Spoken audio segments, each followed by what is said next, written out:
आज हम बात करने वाले हैं नशे पर।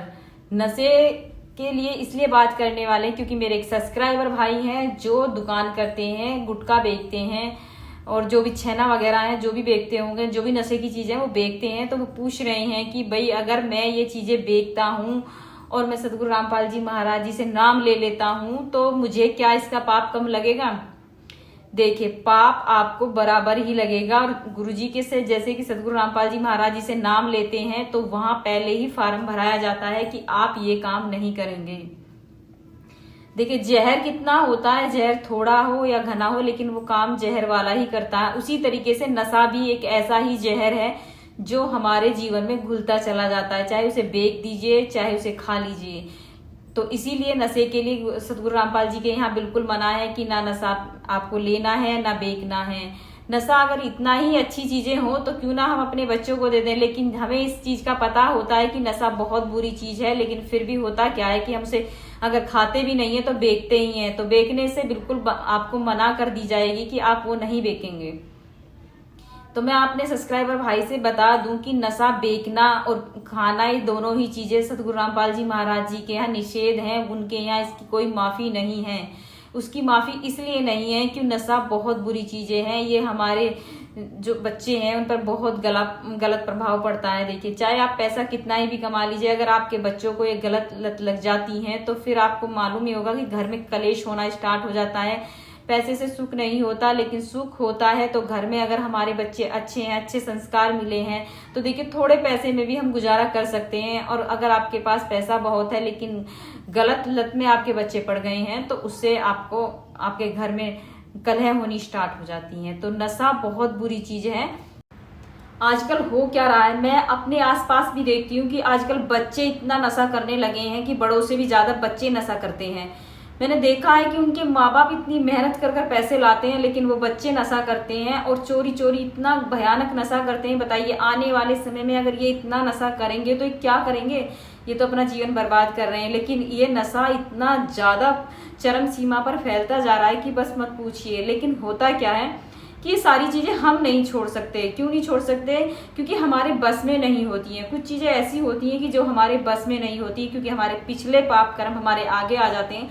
उस टाइम पर जो हमारे साथ होता है उसे कोई रोक नहीं पाता।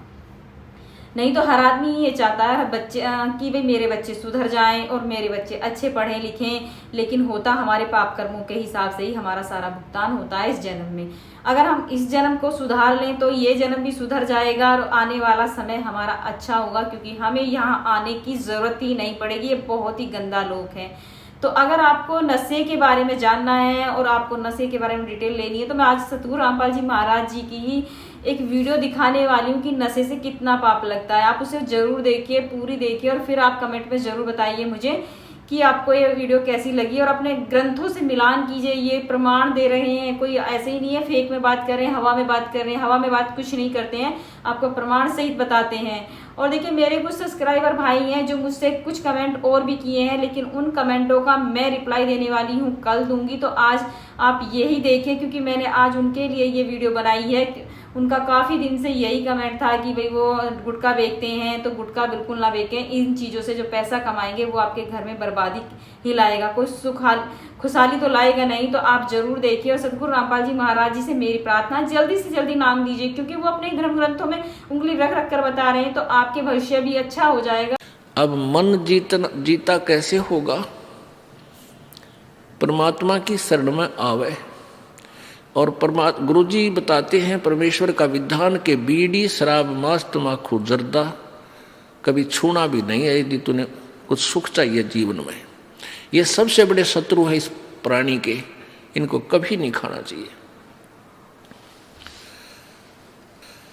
बकवाद करेगा क्योंकि इसने तो आपको पशु बनाने का कॉन्ट्रैक्ट ले रखा है, ठेका ले रखा है।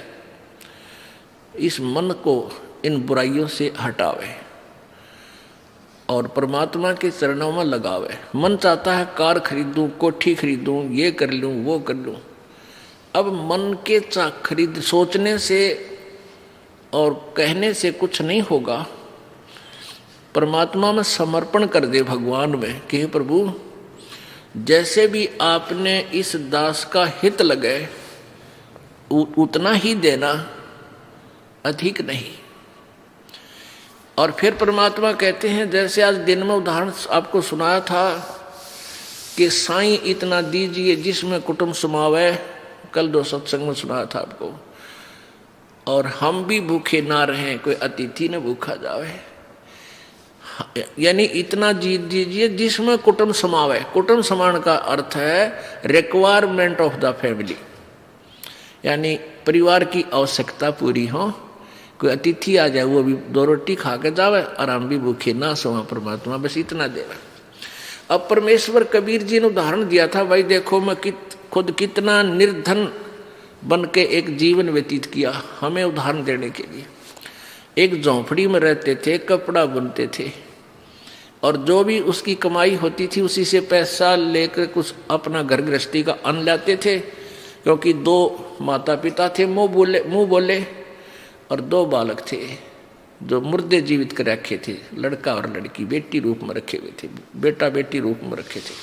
परमात्मा कबीर जी का किसी से जन्म नहीं हुआ, ना उनकी कोई संतान थी, ना उनकी कोई पत्नी थी। ये झूठे लोगों ने परमात्मा को जो है ना दूसरे ढंग से पेश कर दिया, बिल्कुल गलत ज्ञान प्रचार कर रखा था। तो वो क्या करते थे, जो भी धन आता था, कमाई होती थी, अपने परिवार का कुछ खर्चे खातर लेते, बाकी शेष का धर्म में लगा दिया करते थे। अब आप जी को ये उदाहरण देते हैं कि जोड़ जोड़ कर मत डरो, परमात्मा में विश्वास रखो, जितना हो धर्म में लाओ। और फिर देखना, अब उस परमात्मा ने ये दिखाया कि मेरे द्वार पर 18 लाख अतिथि आ गए थे। अतिथि का अर्थ होता जिनके आने की तिथि पूर्व निर्धारित ना हो, अचानक आ जा।